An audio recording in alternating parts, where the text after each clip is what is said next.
하나님 말씀 열왕기상 11장.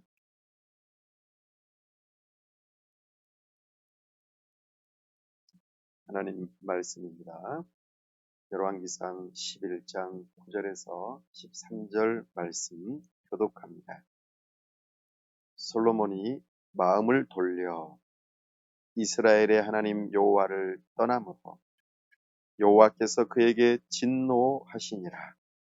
여호와께서 일찍이 2번이나 그에게 나타나시고 내하여 명령하사 하나님의 따르지 말라 하셨으나 그가 여호와의 명령을 지키지 않았으므로 여호와께서 솔로몬에게 말씀하시되 내게 이러한 일이 있었고 또 내가 내 언약과 내가 내게 명령한 법도를 지키지 아니하였으니 내가 반드시 이 나라를 내게서 빼앗아 내 신하에게 주리라.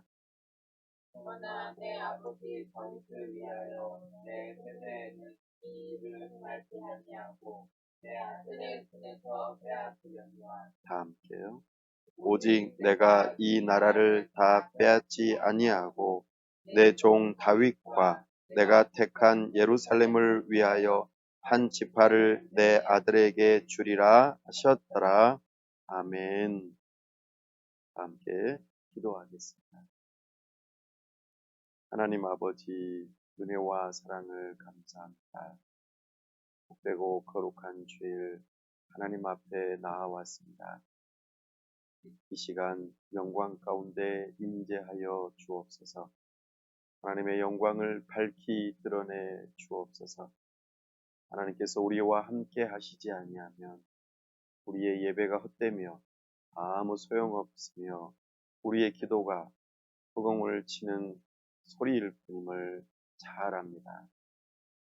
이 시간 우리 가운데 임재하셔서 말씀하여 주시고 우리를 만나 주시고 우리의 마음 가운데 찾아오셔서 우리로 하여금 깨닫게 하시고 하나님이 어떤 분이신지 알 수 있도록 도와주옵소서.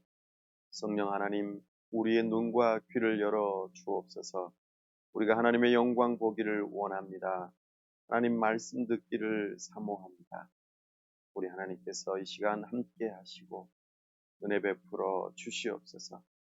우리가 하나님을 알므로 하나님을 뜨겁게 사랑하도록 우리의 심령에 우리 하나님의 마음을 허락하여 주옵소서. 뜨겁게 하나님을 사랑하게 하시고 하나님의 마음에 합한 자 되게 하여 주옵소서. 참으로 하나님의 뜻을 우리가 알아 겸손하게 하나님의 뜻 앞에 순종하고자 결단하는 시간 되도록 우리의 마음과 생각을 주장하여 주옵소서. 하나님 아버지, 주님의 몸된 교회를 세우는 여정 가운데 오늘까지 인도하심을 감사합니다. 우리의 나아갈 길, 우리가 세워야 할 교회, 함께 만나야 할 동역자들을 붙여주시고 우리의 앞길을 선하게 인도하여 주옵소서. 우리가 참으로 주님 안에서 주님 기뻐하시는 교회를 세워나갈 수 있도록 은혜 베풀어 주시옵소서. 우리는 앞길을 잘 모르고 어떻게 행해야 할지 어렵사오니 우리 하나님께서 선하게 인도하여 주옵소서. 우리 하나님께서 은혜 베풀어 주시옵소서. 하나님 아버지, 이 나라와 민족을 불쌍히 여겨 주옵소서. 위정자들을 붙들어 주시고 하나님을 두려워하는 마음으로 법을 세우고 집행하며 이 나라를 지혜롭게 잘 다스릴 수 있도록 도와주옵소서. 또한 코로나19를 슬기롭게 잘 이겨나갈 수 있도록 도와주시고 모두가 힘을 합하여 참으로 이 어려움들을 이겨나갈 때에 우리 하나님께서 힘주시고 도와주시고 어려움 가운데 있는 영혼들에게 힘을 더하여 주시고 위로하여 주옵소서. 우리를 손과 발로 사용하여 주시옵소서. 먼 지역에 있는 미얀마를 위하여 기도합니다. 우리 하나님께서 불쌍히 여기시고 그곳에 참으로 많은 영혼들이 죽어가고 있습니다. 우리 하나님께서 불쌍히 여기시고 그 어지러움 가운데에 복음이 들어가게 하시고 하나님의 사람들이 일어나 그곳을 새롭게 하고 우리 주님의 나라가 이루어지는 역사가 있도록 우리 하나님께서 은혜 베풀어 주시옵소서. 속히 사람의 목숨을 해하는 일이 그치게 하여 주시고 우리 하나님께서 그 나라가 안정화될 수 있도록 은혜 베풀어 주시옵소서. 하나님 아버지, 이 시간 우리와 함께 하시고 복 주시고 은혜 주시기를 간절히 바라오며 우리 주 예수 그리스도 이름으로 기도하옵나이다. 아멘.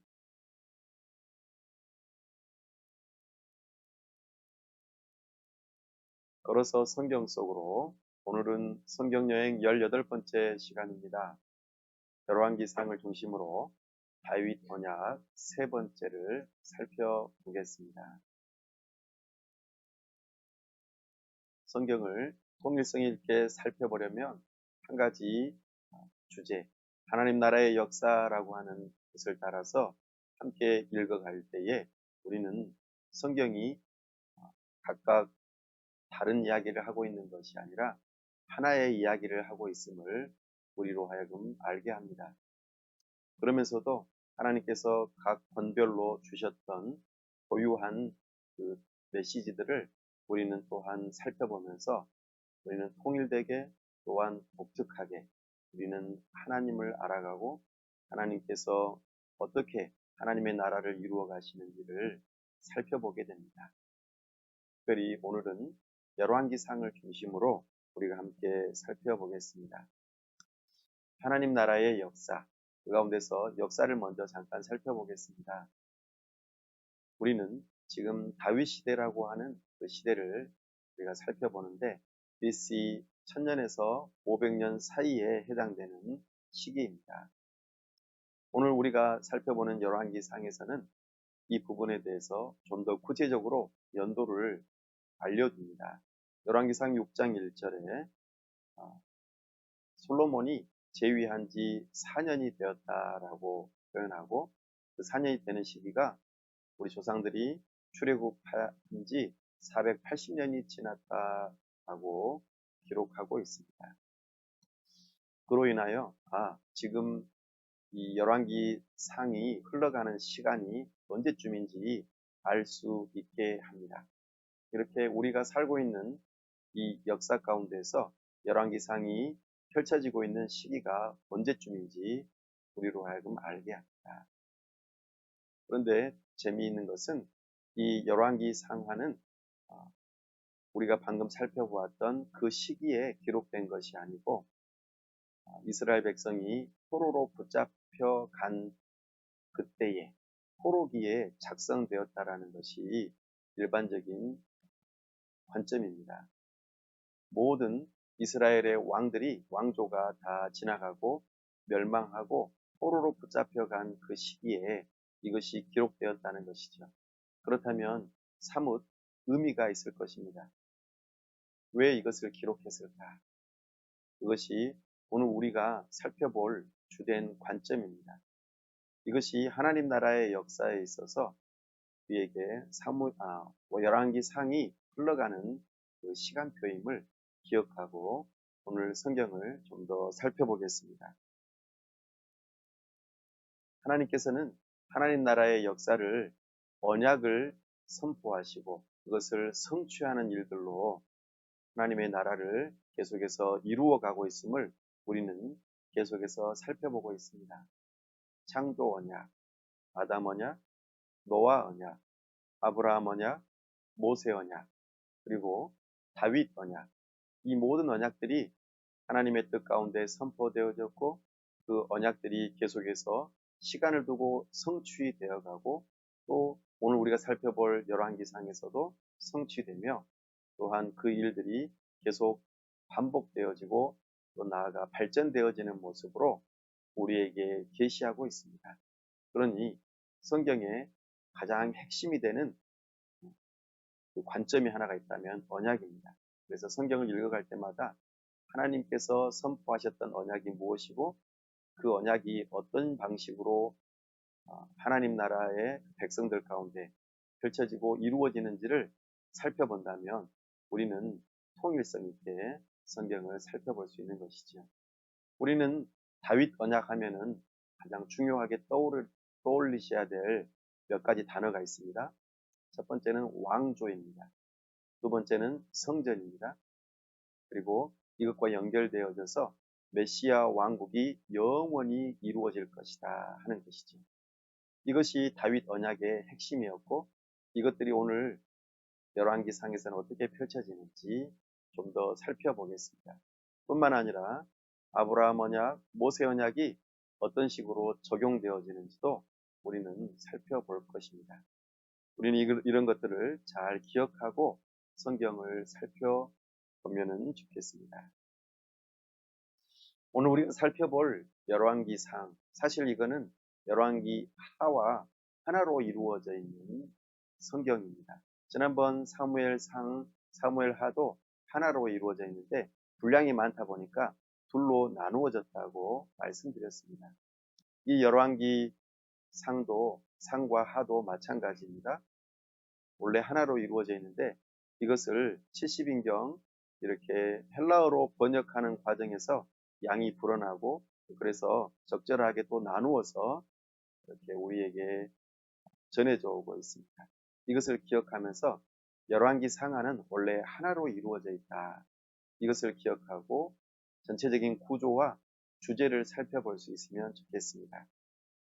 우리가 성경의 구조와 주제를 살핀다는 것은 전체적인 틀을 한눈에 보기 때문에 성경의 핵심을 금방 파악할 수 있고 세세한 내용들 때문에 우리가 휘둘리지 않고 전체적인 흐름을 살필 수 있기 때문에 우리는 이런 일들을 합니다. 그러니 항상 글을 읽어 가실 때 글의 전체적인 구조와 주제를 살펴보는 것은 매우 유익합니다. 그러면 한번 열왕기 상하 이것의 전체적인 구조와 주제를 살펴보겠습니다. 열왕기 상하는 크게 5가지의 테마로 이루어진 이야기입니다. 첫 번째는 솔로몬 통치, 두 번째는 분열왕국, 세 번째는 엘리야와 엘리사, 그리고 네 번째는 북이스라엘의 멸망, 다섯 번째는 남유다의 멸망, 크게 5가지 주제로 이렇게 구조를 가지고 이야기가 펼쳐져 갑니다. 처음에 열왕기상에서 솔로몬이 통치하는 내용이 열왕기상 1장에서부터 11장까지 나타납니다. 솔로몬이 다윗으로부터 왕위를 계승받아서 잘 통치하죠. 이것이 예수님 오시기 BC 970년의 그 시기입니다. 970년부터 다스리다가 4년째 되는 때에 이제 솔로몬이 하나님으로부터 또 부름받고 또 거기에서 꿈을 꾸고 또 여러 가지 일들 가운데 성전을 짓게 되고 다스리는 이야기들이 쭉 나오죠. 그렇게 솔로몬이 40년을 다스립니다. 그리고 그의 아들이 왕위를 이어받죠. 그의 아들은 르호보암입니다. 그러나 이때에 이미 벌써 솔로몬은 하나님으로부터 마음을 돌이켰고 그래서 하나님께서는 오늘 우리가 읽었던 본문에서와 같이 미리 약속하시죠.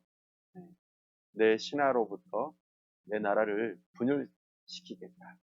그러나 내 때에서 이루어지진 않고 내 아들 때에서 이 일이 이루어질 것이다 라고 약속하시죠. 이것이 지금 분열왕국의 그 기점입니다.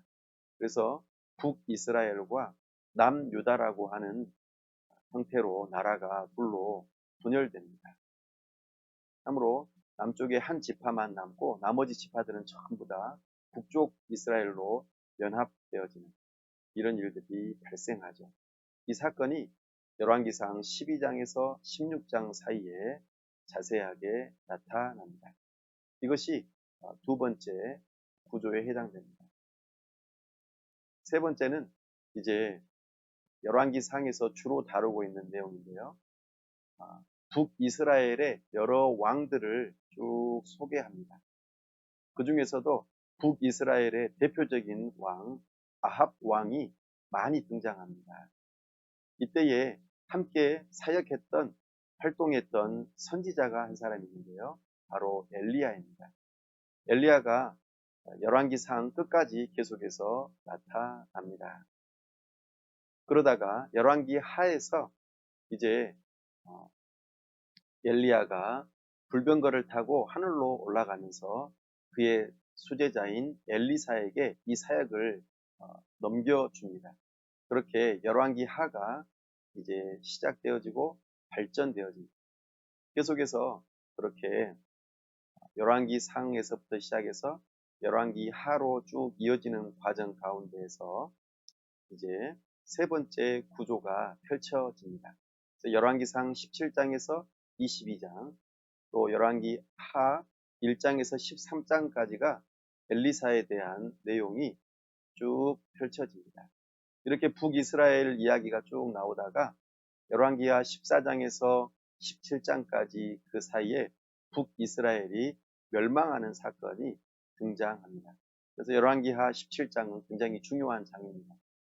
북이스라엘이 BC 722년 아수르에 의해서 멸망당하기 때문입니다. 그렇게 하고 나서 이제 열왕기하 18장에서 25장 그 사이에 남유다가 근근히 버티다가 결국에는 남유다도 멸망하는 그런 사건이 여기에 기록되어 있습니다. 열왕기 상에서부터 쭉 간간히 남유다도 여러 왕들을 소개하고는 있습니다만 주로 열왕기 상과 열왕기 하의 전반부까지는 중반부까지는요 전부 다 북이스라엘에 초점을 많이 맞추고 있습니다. 그러면서 특별히 여기서 말하고자 하는 바가 있습니다. 바로 이스라엘이 왜 분열되었는가, 또 북이스라엘이 왜 망하게 되었고 남유다가 왜 망하게 되었는가, 이 부분에 대하여 계속해서 이야기하고 싶어 합니다. 그래서 결국 남유다도 586년 바벨론에 의해서 멸망하는 사건을 열왕기하 마지막 대목에서 언급하고 있습니다.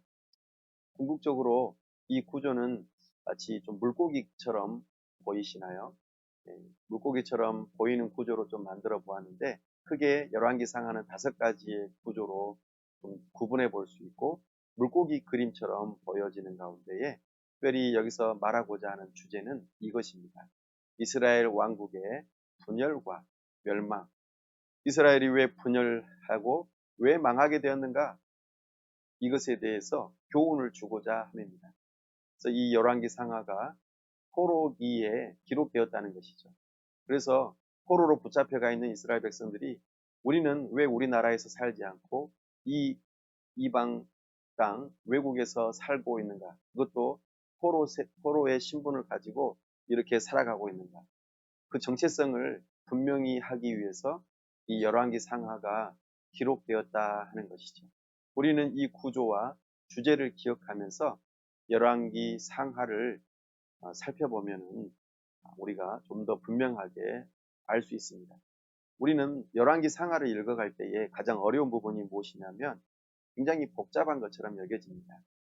왜냐하면 여러 익숙하지 않은 왕들의 이름이 많이 나오고 또 익숙하지 않은 지명들이 또 많이 나오기 때문입니다.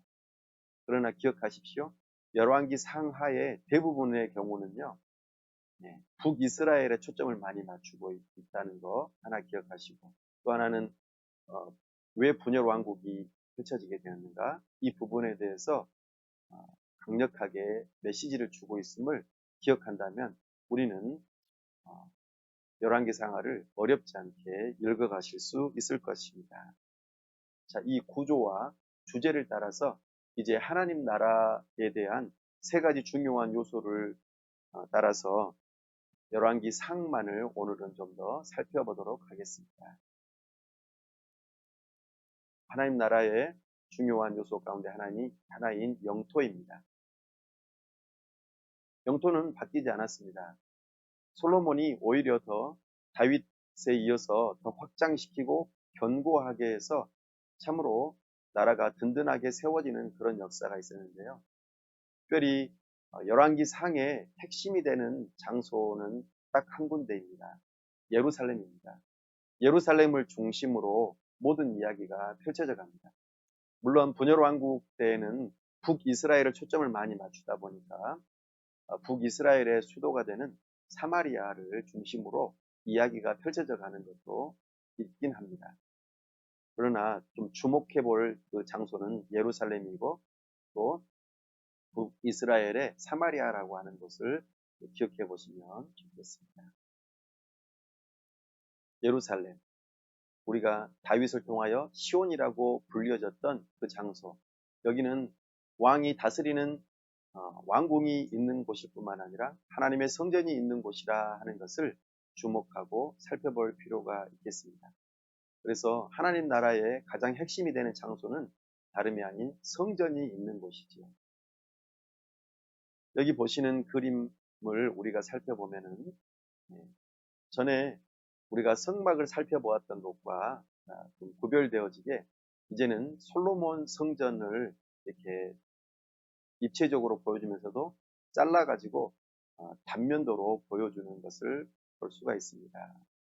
이렇게 성전을 들어가는 입구, 양옆에 기둥, 그리고 들어가서 성소와 또 지성소, 그리고 옆에 여러 가지 또 큰 등잔대, 그리고 떡상, 그리고 또 그룹들이 지키고 있고 큰 언약궤가 있고 참으로 또 그 옆에 그 제사장들이 직무하는 방들이 있고 바깥에는 큰 제단과 또 물두멍이 있는 그런 모습들을 우리가 바라보게 됩니다. 이렇게 솔로몬 성전은 화려하고 웅장하게 지어졌는데 이것이 열왕기상 6장에서 8장에 자세하게 묘사하듯이 언급합니다. 이것은 마치 에덴 동산과 성막을 연상시켜주는 아주 중요한 대목들입니다. 결국에는 이 솔로몬 성전은 과거 하나님과의 만남이 있던 장소, 에덴 동산, 제단, 성막, 이것과 연속선상에 있으며 성전은 그만큼 중요하다. 하나님과의 만남에 있는 장소이기 때문이지. 하나님께서 영원히 다스리시는 그 장소로, 하나님의 임재의 장소로 굉장한 중요한 곳이기 때문에 우리는 하나님 나라의 영토에 있어서 핵심이 되는 장소를 우리는 살펴볼 수 있습니다. 그러나 솔로몬이 타락하고 몰락해가는 과정에서 부적합한 예배의 예들을 우리에게 열왕기 상에서 많이 보여줍니다. 그게 이 솔로몬 성전의 아름다운 곳에 우상의 형상들을 많이 만들어서 두고 또한 여기뿐만 아니라 다른 곳에 산당을 만들어서 그곳에 가서도 제사를 지내도록 허용하는 이런 일들이 있었다 하는 것이죠. 뿐만 아니라 이제 남유다와 북이스라엘이 서로 갈라지는 가운데에 북이스라엘이 그 통치의 강력한 수단으로 삼았던 것 한 가지가 바로 제단입니다. 비록 북이스라엘과 남유다가 서로 나누어졌지만 하나님의 명령을 따라서 모든 사람들이 이 예루살렘으로 와서 하나님 앞에 제단에서 이렇게 성전에서 예배를 해야 하는 것, 이것이 하나님의 법이었기 때문에 모두가 북이스라엘 사람들이 남유다로 내려와야 하는 형편이었습니다. 그렇게 되면 어떻게 될까요? 북이스라엘이 유지를 하지 못하겠죠. 결국에는 다시 합쳐지게 되는 결과를 낳게 되니까 북이스라엘은 아주 간교하게도 사람들이 밑으로 내려가지 못하도록 베델과 가까운 베델과 북쪽에 있는 단에 금송아지 단을 만들고 제단을 만들고 거기에서 예배해도 된다고 그렇게 우상을 섬기게 하는 일을 하고 말았습니다. 이 일로 인하여 북이스라엘과 남유다는 철저하게 단절되는 역사가 계속해서 지속되는 모습을 우리에게 보여줍니다. 이것이 하나님 나라의 참으로 영토에 있어서 비극적인 모습입니다. 두 번째 하나님 나라의 요소 백성을 살펴보겠습니다. 왕, 특별히 열왕기상에서 크게 먼저 나타나는 왕은 다윗과 솔로몬입니다. 열왕기라고 하는 표현은 여러 왕들을 나열해서 기록했다라고 하는 뜻입니다. 그래서 영어로는 kings라고 표현합니다. 왕들을 표현하는 것이죠. 열왕기상 1장에서 11장까지는 주로 다윗과 솔로몬에 대한 이야기를 합니다. 다윗이 열왕기상 1장과 2장에서 굉장히 이제 죽음을 앞두고 있는 열악한 상황에 있음을 표현하고 있습니다. 그러면서도 다윗은 그의 아들에게 두 가지를 당부합니다. 하나는요, 하나님께 신실한 왕이 되라고 하는 것입니다. 이것은 마치 모세가 여호수아에게, 여호수아가 이스라엘 백성들에게 그렇게 당부했던 것과 동일한 것입니다. 오늘은 우리가 어버이 주일로 이렇게 지키고 있는데요. 우리는 부모님으로부터 신앙을 이어받고 그렇게 살아가는 하나님의 사람들입니다. 부모님으로부터 신앙을 물려받는다는 것은 매우 중요하죠. 이것은 위대한 유산입니다. 다윗도 솔로몬에게 마지막으로 남겨주고 싶었던 것이 한 가지가 있는데 바로 신앙입니다. 그는 자신이 성전을 직접 짓지 못하기 때문에 솔로몬을 위하여 성전을 짓는 일을 위하여 최선을 다해서 모든 필요한 재료들을 다 준비해 주었고 마지막으로 신앙을 반드시 지킬 것을 당부하는 것이죠. 사랑하는 여러분, 부모의 해야 할 일 가운데에 여러 가지 유산을 남겨줄 수 있겠습니다만 가장 중요한 유산, 신앙의 유산을 남겨주십시오. 이것만이 자녀들이 살 길입니다. 물질이나 여러 가지 유산들은 있다가도 없어지는 것이지만 영원히 기억되어지고 남을 만한 유산이 있다면 바로 신앙입니다. 우리 부모님은 자녀들에게 이 위대한 유산을 나누어 주십시오. 그리고 기억하게 해 주십시오.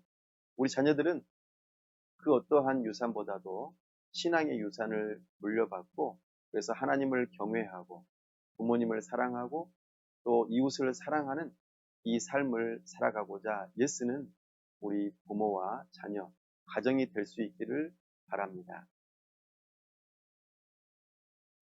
그리고 또 한 가지 정적을 제거하라고 하는 당부를 합니다. 아도니아, 요압, 시므이. 어떻게 보면은 다윗의 정적이었죠. 그러나 이들이 솔로몬이 아직 나이가 어린 탓에 여러 가지 반란을 꾀할 수 있는 그런 일이 있기 때문에 이 정적들을 제거하는 일을 당부하는 것으로 또 그의 모든 당부가 마무리되어집니다. 그 이후로 이제 솔로몬이 통치하게 되는데요. 우리가 잘 아는 것처럼 솔로몬이 꿈에 하나님을 만나게 됩니다. 하나님께서 꿈에 소원이 무엇인지 물어보시죠. 사랑하는 여러분, 하나님께서 여러분에게 소원을 물어보신다면 여러분들은 무엇이라고 대답하시겠습니까? 솔로몬은 왕으로서 재판을 잘 해야 하기 때문에 그 재판을 위한 율법에 대한 지혜를 구합니다.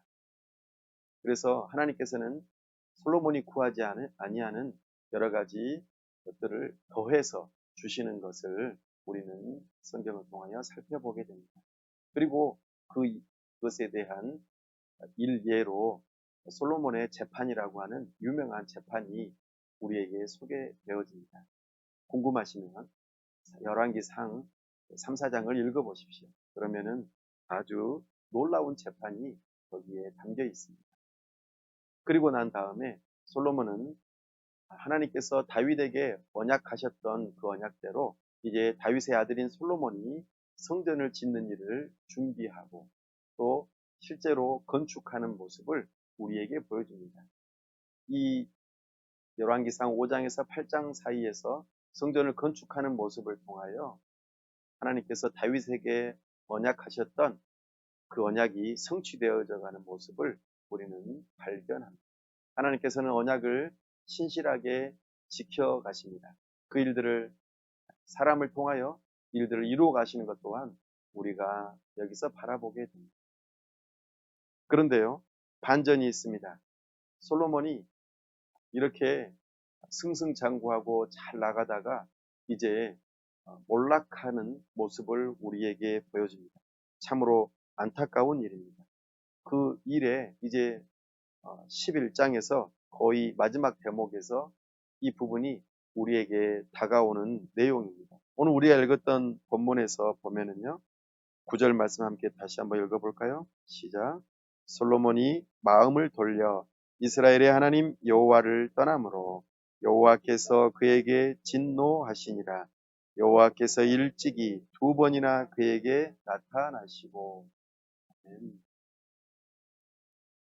솔로몬이 몰락함의 그 가장 첫 번째 그 증거는 무엇이었냐면 마음이 돌이켰다는 것입니다.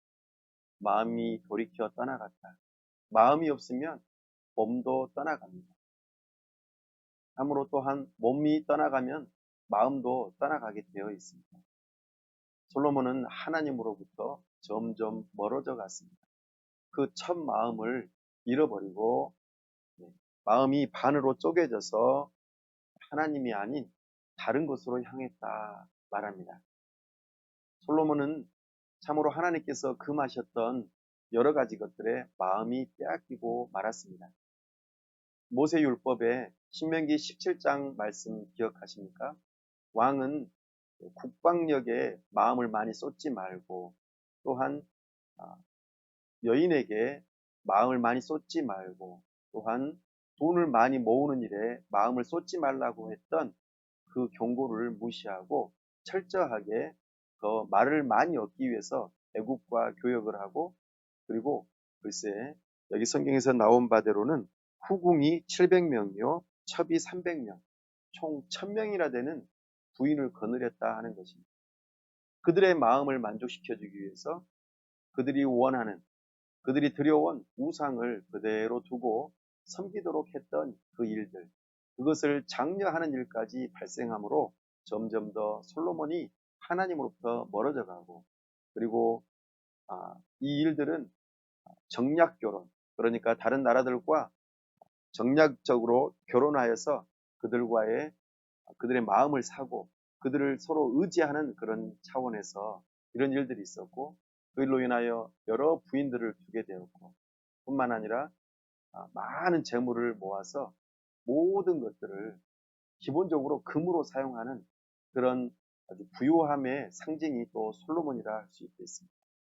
그 일들로 인하여 하나님으로부터 점점 멀어져 가는 모습을 우리에게 보여줍니다. 권, 금, 성, 권력과 금, 돈, 성, 그리고 이 여자라고 하는 이 특별히 세 가지의 우상을 여기에서 우리가 발견하면서 얼마나 강력한지 누군가 사람에게 마음을 빼앗기고 또 돈에게 마음을 빼앗기고 권력에게 마음을 빼앗겼을 때에 하나님보다 더 강력한 힘을 발휘하는 모습을 우리는 여기에서 발견합니다. 이 일로 인하여 하나님께서는 두 번이나 경고하셨지만 듣지 않습니다. 하나님의 명령을 따르지 않고 다른 신들을 따르고 있는 모습을 우리에게 보여주고 있습니다. 그로 인하여 하나님께서는 이 이스라엘 나라를 솔로몬에게서 빼앗아 신하에게 주겠다 그렇게 약속하시죠. 그 일이 열왕기 상에서 비로소 이제 펼쳐지게 됩니다. 그러나 솔로몬에게서 대해서 일어나지는 않겠다고 약속하시죠. 왜 그랬을까요? 하나님께서는 바로 다윗 언약을 기억하고 계시기 때문입니다. 다윗의 왕조를 영원히 두겠다고 하셨던 그 말씀.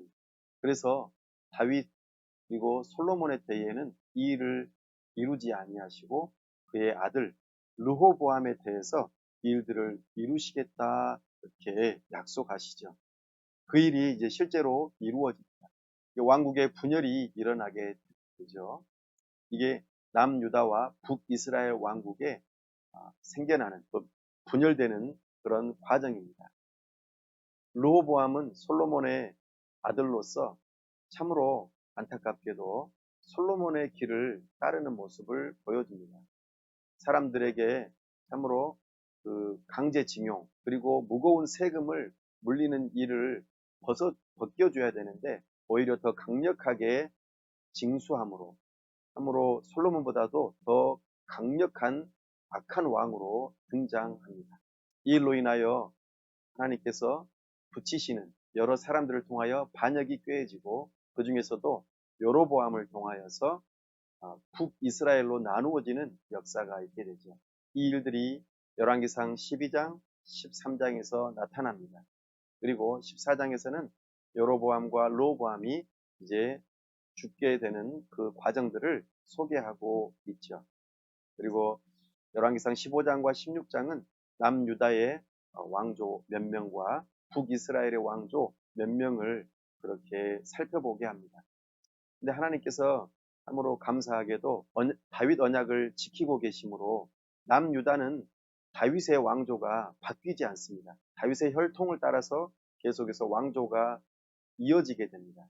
그러나 북이스라엘은 계속해서 쿠데타를 일으키고 정권이 계속해서 왕조를 이루어가지 못하고 바뀌어가면서 들쑥날쑥하는 가운데에 굉장히 혼란함이 가중되어진 북이스라엘의 모습을 우리는 앞으로 계속 발견하게 될 것입니다. 그렇게 열왕기상이 펼쳐져 가는 과정에서 북이스라엘의 아주 중요한 한 왕이 부각되어집니다. 그 왕의 이름은 아합입니다. 아합은 악한 왕의 대명사입니다. 과거 여로보암의 그 악함도 대단하지만 그보다도 더 악한 왕이 아합입니다. 아합이 다스리는 그 시기에 활동했던 그 선지자가 엘리야인데 북이스라엘을 배경으로 주로 활동하였습니다. 그 내용들이 열왕기상 17장에서부터 계속해서 끝까지 나타납니다. 17장에서는 엘리야가 활동하는 그 시기에 기근이 일어나는 것을 우리로 하여금 보게 합니다. 참으로 하나님께서 기근을 내리셨다 하는 이 뜻은 무슨 뜻이냐면 땅이 그만큼 어려워졌다 하는 것입니다. 왜 땅이 어려워졌을까요? 그것은 하나님의 백성들이 하나님의 말씀을 따라 순종하며 살아가지 않았기 때문입니다. 그로 인하여 하나님께서는 기근을 보내신 것입니다. 그러는 과정에서 엘리야는 다른 곳이 아닌 사르밧 과부, 이방인 여인의 그 집으로 보냄을 받아서 또 거기서 기근 동안 견디고 살아나가는 그 모습을 우리에게 보여줍니다. 그 이후로 아주 유명한 일화가 하나 있죠. 열왕기상 18장에 갈멜산 대결입니다. 엘리야와 바할 선지자들 또 아스다롯 선지자들 그들이 함께 대결을 펼쳐서 진정한 하나님이 누구인가 이것을 밝히 드러내는 그런 사건입니다. 누가 이겼을까요? 네, 궁금하시면 열왕기상 18장을 읽어보시기 바랍니다. 그렇게 대결이 펼쳐지고 난 이후 엘리야는 탈진합니다. 왜냐하면 아합 왕의 부인인 이세벨 여왕이 부인이 왕후가 엘리야를 잡아 죽이겠다고 그렇게 말했습니다. 그러자 그 멋진 엘리야 선지자가 그만 그 말을 듣고 도망갑니다. 여러 날을 도망가서 하나님의 산 호렙에 도착하게 되고 거기에서 거의 기진맥진 쓰러지게 됩니다. 그곳에서 하나님께서는 엘리야를 만나 주십니다. 세미한 음성 가운데 하나님께서 만나 주시고 새 힘을 주시고 또한 바알을 두려워하지 않는 하나님의 사람들을 숨겨두었다고 말씀해 주십니다. 여기에서 엘리야는 다시 한번 힘을 얻죠. 그렇게 그 뒤이어서 펼쳐지는 내용들은 아합의 악행들입니다. 아합이 수리아 전투를 펼쳐나가고 또 아합이 나봇의 포도원을 빼앗는 일이 나타나고 결국에는 아합이 전사에서 죽게 되는 모습 이와 같은 내용들이 열왕기상에서 나타나는 주된 내용들입니다. 우리는 열왕기상을 통하여서는 다윗, 솔로몬, 그리고 분열 왕국, 나아가 북이스라엘 거기에서 활동했던 엘리야에 대한 내용이 여기에서 나타나는 것을 살펴보고, 특별히 하나님 나라의 백성들이 왕과 또 선지자를 통하여 어떤 모습들로 살아가는지를 우리는 열왕기상을 통하여서 살펴보게 됩니다. 특별히 좀 더 하나님 나라의 백성 가운데서 살펴볼 내용이 하나 있다면 솔로몬입니다. 솔로몬은 왕위 계승을 함에 있어서 긍정적인 모습으로 선지자 나단을 통하여서 이런 일들이 일어나죠. 그리고 세 명의 정적을 제거합니다. 그러나 부정적으로는 선지자 아이야를 통하여서 나라가 분열될 것을 그 일들이 일어나게 되고, 세 명의 정적이 등장해서 결국에는 여로보암을 통하여 나라가 분열되는 모습을 보게 됩니다. 또 하나님께서는 솔로몬에게 꿈으로 나타나셔서 순종을 할 때에 너에게 지혜를 주고 부유하게 하고 장수하게 하겠다라고 약속하셨습니다. 그 일들이 사실 이루어지죠. 그러나 불순종하게 되면 성전과 왕국이 파괴될 것이라고 말씀하시죠. 솔로몬 때에 이 일들이 일어나지는 않았지만 왕국이 둘로 분열되어지고, 나중에는 이것이 결국에는 왕국이 멸망하고 성전이 파괴되는 역사로 발전되어져 가는 것을 우리는 바라보게 됩니다. 솔로몬과 연결되어진 여인들이 있었죠. 두 창녀의 재판이 있었고요. 또한 솔로몬의 지혜를 듣고자 스바 여왕이 찾아왔던 모습들 우리는 살펴볼 수 있습니다. 또한 하나님께서 솔로몬에게 언약하셨던 내용입니다. 바로 아브라함의 언약이 성취되어지고, 그 일로 인하여 이스라엘 백성들이 점점 더 많아지게 되고, 또한 땅을 아주 최대로 넓게 확보하는 그런 일들이 발생하므로 하나님께서 과거 아브라함에게 언약하셨던 내용들이 완전히 성취되어지는 모습을 보게 됩니다. 그러나 솔로몬은 모세 언약을 어기는 일을 우리는 바라보게 됩니다. 그래서 하나님의 뜻을 따라 왕으로서의 역할을 하지 못함으로 참으로 언약을 깨뜨리는 일이 있었습니다. 그게 바로 애굽의 말을 의지하고 불을 축적하고 많은 여인들을 두었다는 것이 결국에는 타락의 길로 가게 한 것이죠. 히람과 교역할 때 처음에는 지혜롭고 공의롭고 평등하게 교역하였는데, 나중에 말년에는 지혜롭지 못하게 불평등하게 교역하는 모습들을 그의 삶 가운데 보여주고 있습니다. 그리고 왕으로서 백성들을 노역을 시킬 때에 안식이 허용된 징용을 하였습니다. 한 달 일하면 2달을 쉬게 해 주었었죠. 그러나 나중에 말년에는 강제적으로 거의 노예에 가깝게 징용을 해서 일들을 시켰던 모습을 보여주고 있습니다.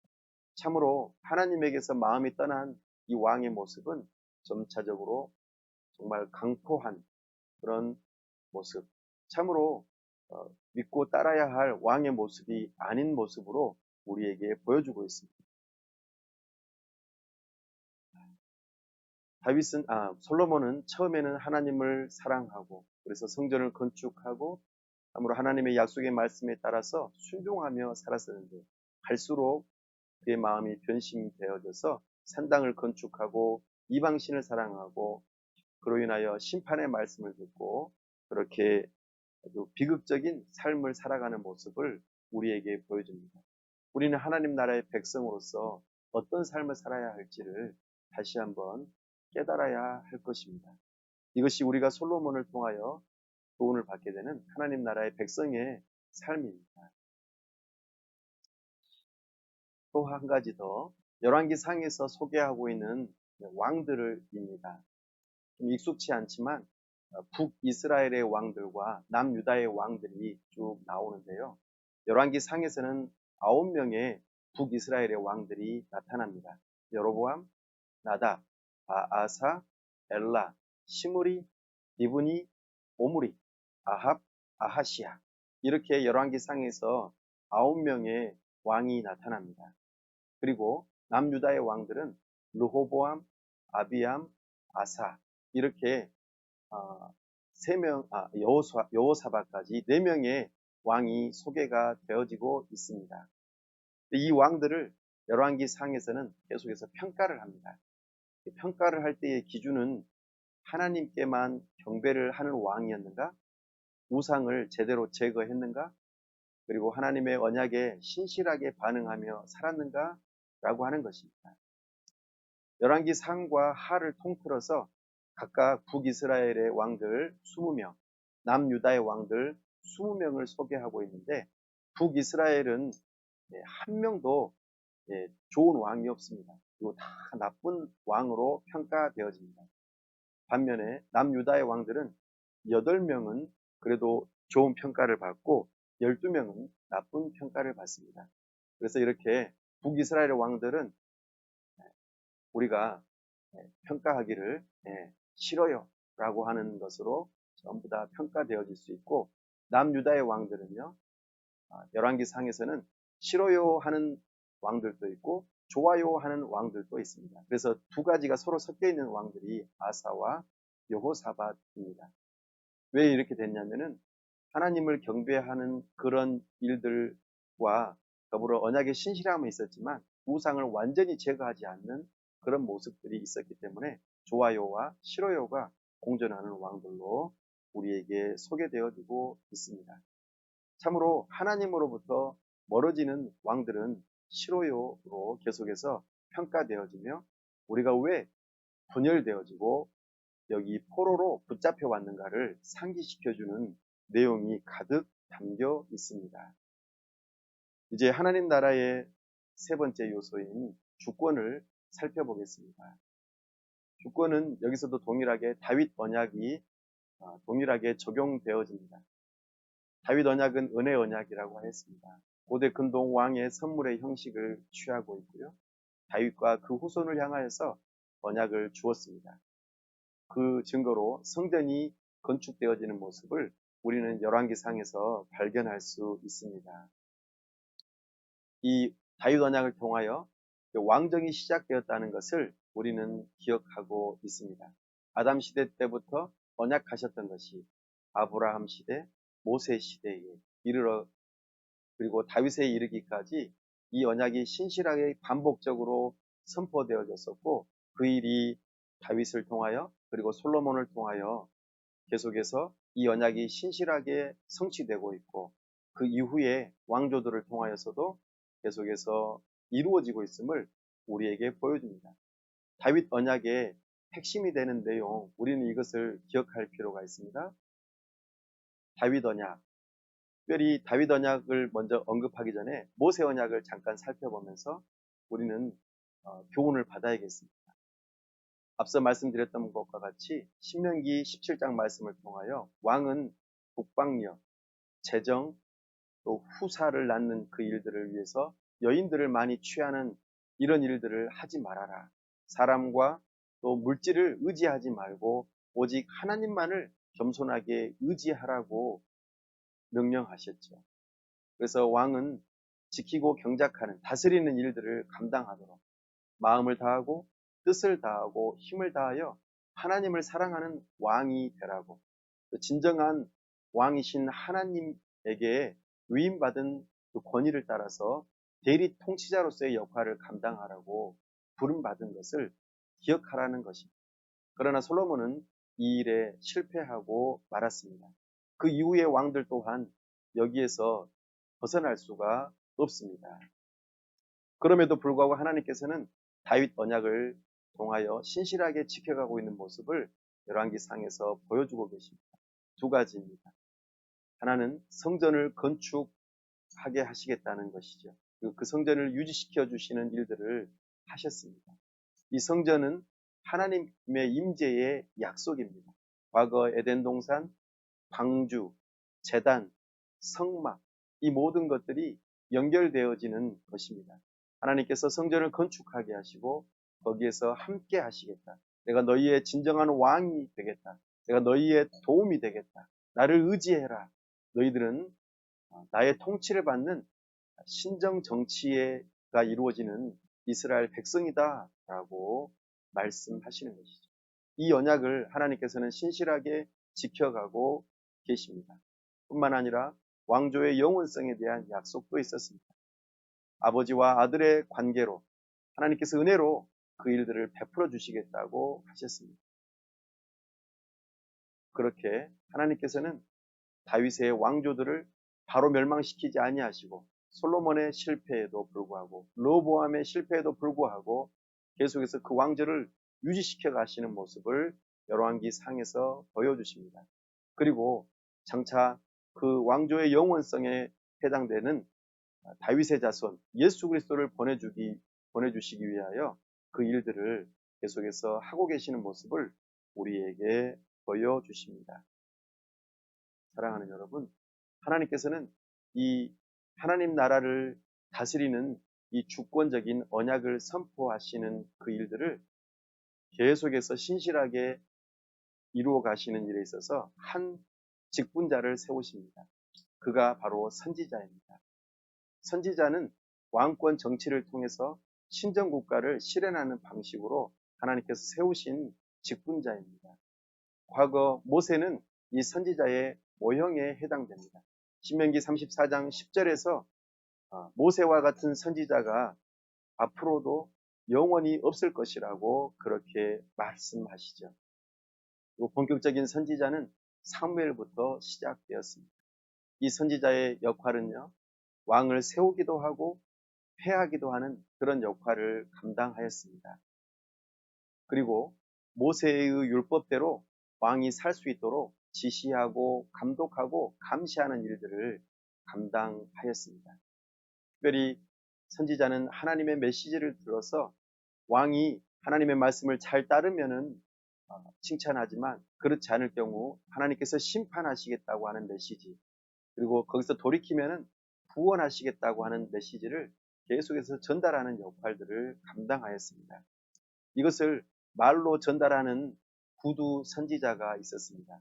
열왕기상에 나타나는 선지자 엘리야, 또 열왕기 하에서 나타나는 엘리사, 그리고 수백 명의 그런 선지자들이 선지 동산에서 양육을 받아서 하나님의 뜻을 전하는 그 일들을 감당하였습니다. 그리고 이 선지자들은 여러 가지 이적들을 행하였습니다. 특별히 엘리야는 열왕기상에서 7건의 이적을 보여줍니다. 그리고 엘리야의 제자인 엘리사는 엘리야로부터 2배의 그런 갑절의 그런 능력을 요청하고 부여받아서 열왕기 하에서는 14건, 7의 2배에 해당되는 14건이나 되는 이적들이 소개되고 있는 것을 우리가 살펴볼 수 있습니다. 그리고 뒷날에 문서를 작성하는 선지자들이 16명 그렇게 등장하고 그들을 통하여서 예언서가 기록된 모습을 우리는 발견합니다. 이제 뒤이어서 우리는 예언서들을 하나하나 살펴보면서 이 열왕기 상하와 어떻게 연결되어지는지를 살펴보려고 합니다. 우리는 선지자를 통하여서 하나님 나라가 어떻게 다스려지고 이루어져 가는지를 열왕기 상하 또 여러 가지 예언서들을 통하여 앞으로 계속해서 살펴보게 될 것입니다.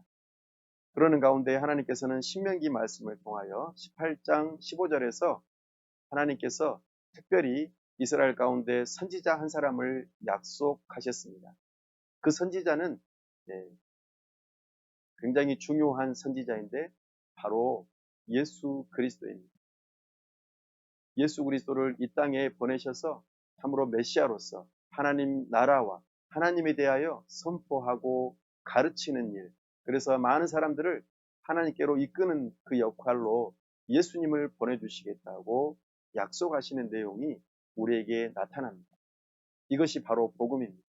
참으로 왕들은 무너지고 참으로 실패하는 가운데에서 사람들로 하여금 돌이키고 그래서 심판과 구원을 촉구하는 일로 선지자들을 보내주셨는데 그 선지자의 가장 대표가 되는 그리고 우리의 구원자가 되는 그분이 바로 예수 그리스도입니다.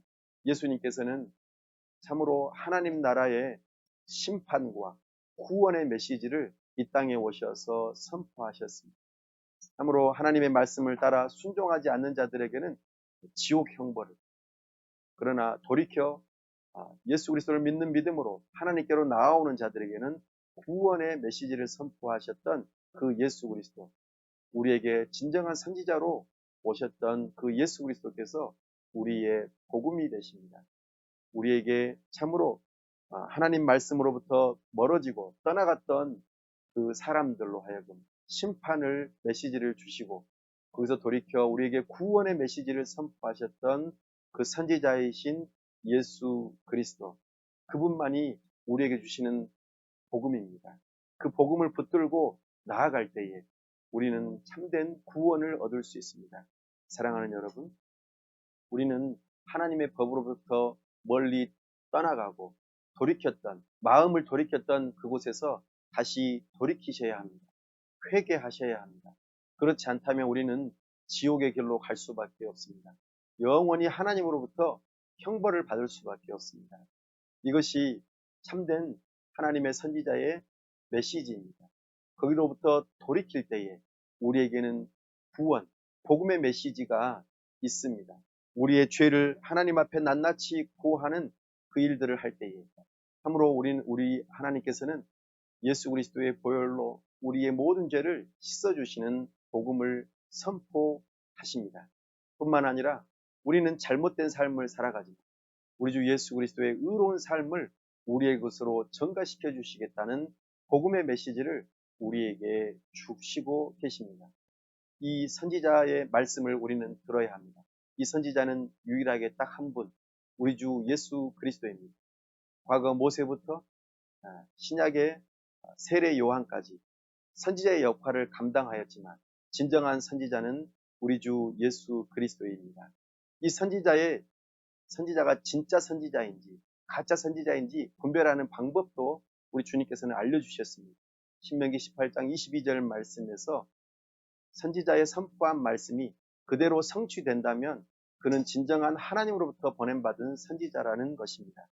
이 메시지는 참으로 우리 주 예수 그리스도의 메시지를 통하여 완전하게 다 이루어졌습니다. 우리는 이 약속의 말씀을 붙들고 의지해야 합니다. 이것만이 우리의 복음이고 살 길입니다. 선지자이신 예수님이 우리의 참된 복음이십니다. 예수님의 말씀을 들으십시오. 그래야만 우리가 살 수 있습니다. 말씀을 맺습니다. 열왕기 상하, 이것은 하나의 성경으로 이루어져 있는데 특별히 오늘 우리는 열왕기 상을 좀 더 다루었습니다.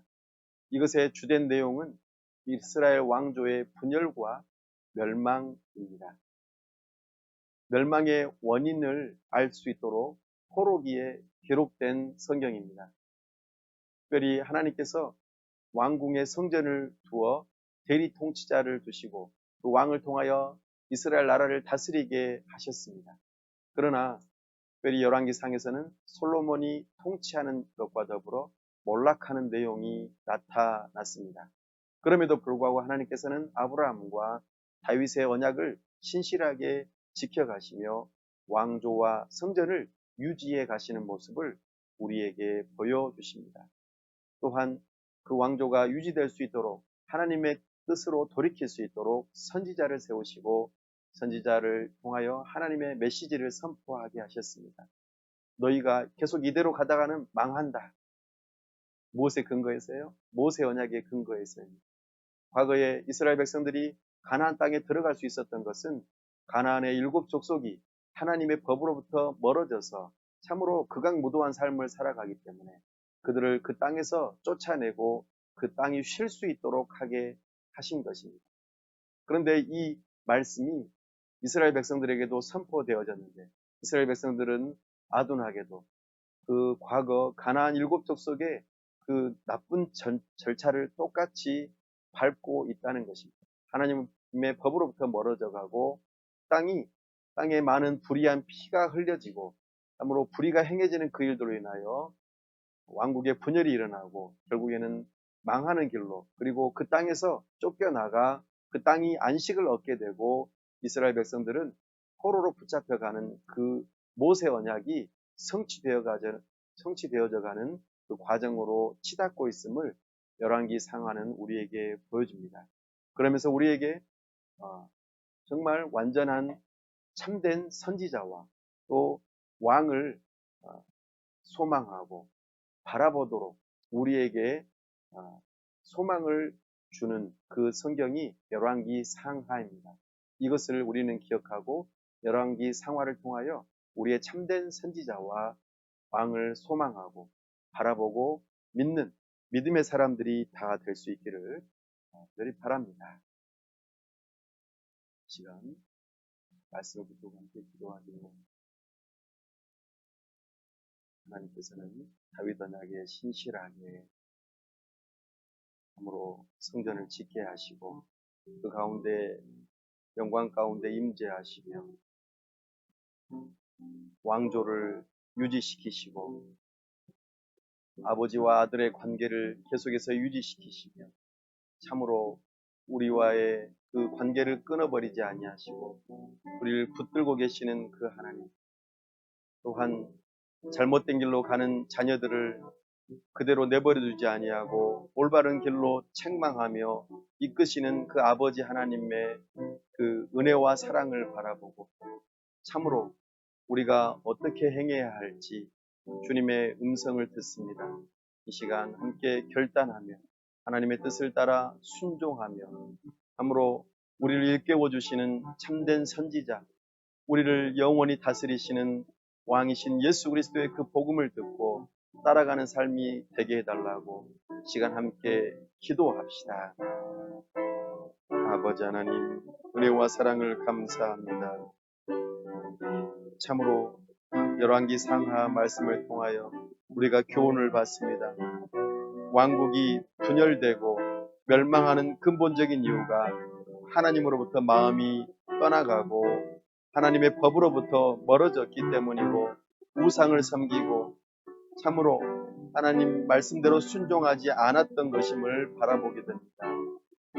그럼에도 불구하고 하나님께서 신실하게 왕조를 유지시키시고 아버지와 아들 때문에 관계를 유지시키시며 참으로 책망하시고 징계하심으로 아들들의 마음을 돌이키도록 하나님께서 이끌으시며 선지자들을 세우셔서 하나님의 메시지를 선포하시고 멸망과 구원의 메시지를 주시고 하나님의 영광 가운데로 나아오도록 하나님의 뜻으로 돌이키도록 그렇게 기다리시고 메시지를 주셨던 것을 바라봅니다. 우리가 교훈을 받습니다. 우리가 하나님으로부터 마음이 멀어지고 우리의 삶이 하나님으로부터 멀어졌던 것에서 이제 돌이켜 다시 하나님을 찾고 하나님을 사랑하고 하나님을 바라보고 믿는 믿음으로 살아가는 우리의 삶이 되게 하시고 부모된 자가 자녀들에게 이 신앙의 모범을 보이게 해주시고 자녀들 또한 그렇게 신앙생활할 수 있도록 도와주시옵소서. 은혜 베풀어 주시옵소서. 도와주시옵소서. 은혜 베풀어 주시옵소서.